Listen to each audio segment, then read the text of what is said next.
When Lila first stepped into the unmarked shop on the outskirts of the city, she was drawn by the faint melody of a music box. The shop smelled of varnish and decay, and every surface was crowded with dolls of all shapes and sizes. Each one was eerily lifelike, with glassy eyes that seemed to follow her every move.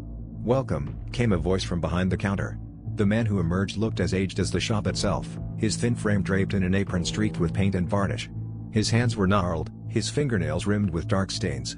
"I was just looking," Lila said nervously. The man smiled, though it didn't reach his sunken eyes. "People rarely just look in here. They come because they've lost something." She hesitated, then nodded. "My sister. She disappeared 2 years ago. I've searched everywhere." The Dollmaker tilted his head, his expression unreadable. "Perhaps you're in the right place after all. Follow me." Lila didn't trust him, but desperation outweighed her caution. He led her through a narrow hallway into a back room. The air grew colder, and the walls seemed to hum faintly, as if alive. In the center of the room was a workbench, its surface littered with doll parts, porcelain faces, glass eyes, and delicate hands. But what made her stomach churn was the shelf lining the walls. Each doll bore a striking resemblance to a person, a lifelike mimicry that sent a shiver down her spine. Is this some kind of joke?" she whispered. The Dollmaker didn't answer. Instead, he reached for a small box and opened it. Inside was a locket. Lila's breath hitched. It was her sister's. "Where did you get this?" she demanded, her voice rising. The man gestured toward one of the dolls, a young woman with golden hair and pale green eyes. Lila's heart stopped. It was her sister, down to the smallest detail. "No," Lila said, stepping back. "That can't be her. It's impossible." The Dollmaker's face darkened.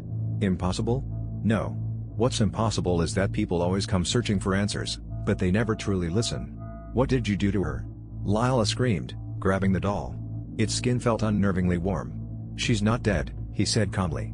"Not entirely. They all came to me, broken and lost, and I gave them peace. I preserve what's left of their souls in my creations. They stay perfect forever." Lila's hands trembled as she looked into the doll's eyes. Her sister's eyes. "Set her free," she cried. The Dollmaker's lips curled into a cruel smile. "It's not that simple. They belong to me now." Lila hurled the doll to the ground, but instead of shattering, it let out a piercing scream. The sound was unearthly, filled with pain and despair. The other dolls began to stir, their glass eyes blinking, their heads turning toward her in unison. "She wants to leave," the Dollmaker said, his voice dripping with mockery.